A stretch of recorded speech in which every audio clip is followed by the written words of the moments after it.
So, not a lot's been happening in the world of Sam's channel lately, huh? Well, part of that I'll attribute to sorting out the move to my new place and starting university again, but a bigger part of my absence I feel has also been down to the movies that have come out in the past month that I've deemed not so amazing nor so terrible to warrant individual 5-minute reviews in their own rights. Or maybe I just needed a good time out for a wee while. Hey, we all need one eventually. But I know a lot of folks have been asking for my thoughts on these, and I've been looking forward to getting back into the swing of things, so it only seems fair to honour that request in one video at least. Huh. So that was disappointing. Now, before everyone freaks out, I can remove myself far enough from my own personal hang-ups to say that Rogue Nation is objectively still a solid action movie. Cruz and Peg turn in great performances as always, it's well shot, there's some cool stunt work, the motorcycle chase shown in the trailers is a great sequence especially, and the first half or so of the picture is a lot of intriguing, promising stuff.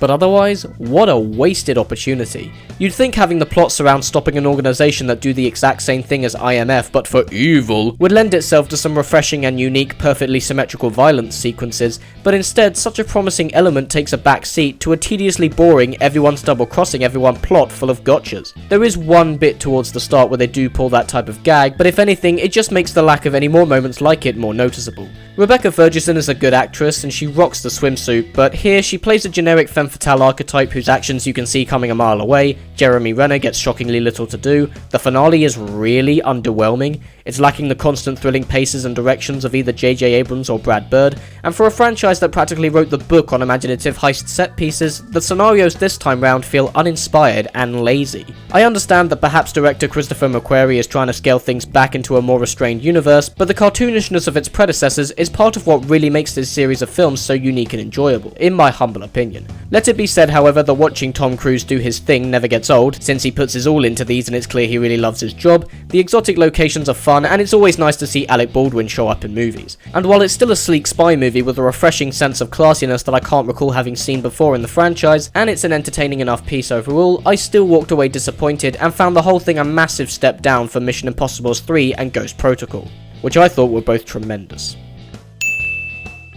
Directed by F. Gary Gray, starring a cast featuring the likes of Paul Giamatti and produced by rappers such as Ice Cube and Dr. Dre, this biopic tells the story about how the NWA brought rap into the mainstream and were the greatest heroes of their generation. Yeah, see, this is the issue when you have the actual folks that are featured in the story paying you to produce a movie about them. So while Straight Outta Compton is an incredibly well-directed and well-acted movie, O'Shea Jackson Jr., Jason Mitchell and Corey Hawkins impress in particular, story-wise, things seem a little concerning, to me anyway. Because while in actuality NWA did bring rap into the mainstream, did stick it to the man and bring a very serious issue and sense of awareness into popular culture, and also wasn't filled with flawless people, the group is infamous for being misogynistic, they encouraged an understandable but still controversial attitude towards law enforcement, there's been a lot of questionable anti-Semitism surrounding Ice Cube, and Dr. Dre's been accused of abusing women multiple times, Straight Outta Compton, conveniently, either never addresses those details through a fair, non-biased perspective, or just misses them out entirely.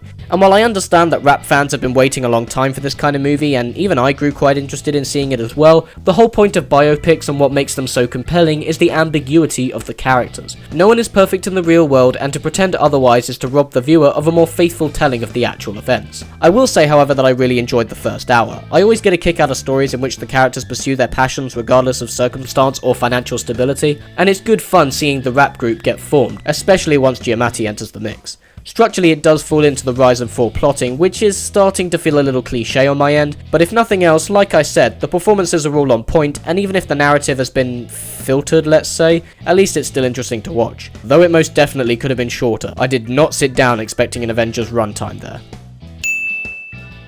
American Ultra, a movie about a pothead played by Jesse Eisenberg being a CIA sleeper agent and getting his badass fighting moves activated when the same agency decides to terminate him, is currently getting slammed both critically and financially, and while it certainly doesn't help that the film itself is a very flawed piece overall, it really doesn't make things any easier that its writer Matt Landis recently headed on over to Twitter to be the most immature and least professional screenwriter in Hollywood by proceeding to blame everyone but himself, the movie, and anyone involved in the making of it for its overall reception, which I can only assume has made things seem far worse than they actually are.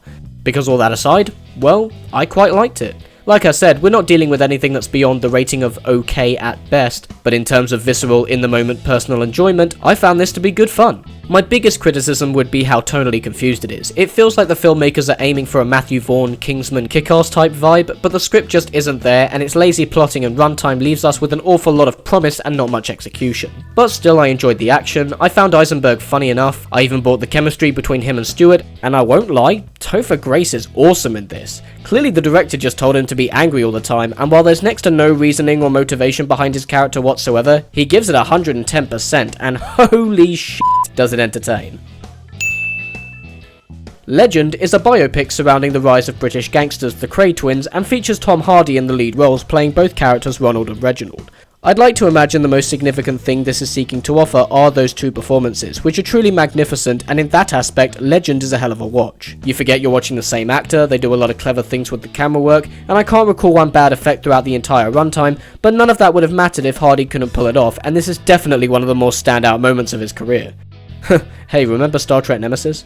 That said, the story is a bit predictable and cookie cutter. This does of course bring to attention the frustration behind critiquing biopics. It's entirely possible that the way the events transpire in the film is the way that they played out in real life, but a critic's job is to review the movie we have in front of us, and from where I sit, the narrative is a little weak.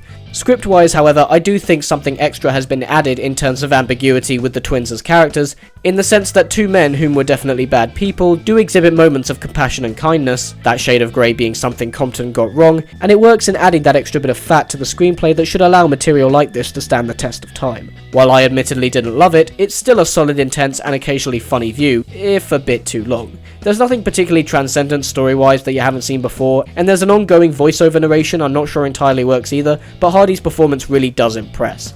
Also, enjoy the pub fight, because boy is that terrific. Cheers for watching guys, and as always if you like this video, you can subscribe to my channel.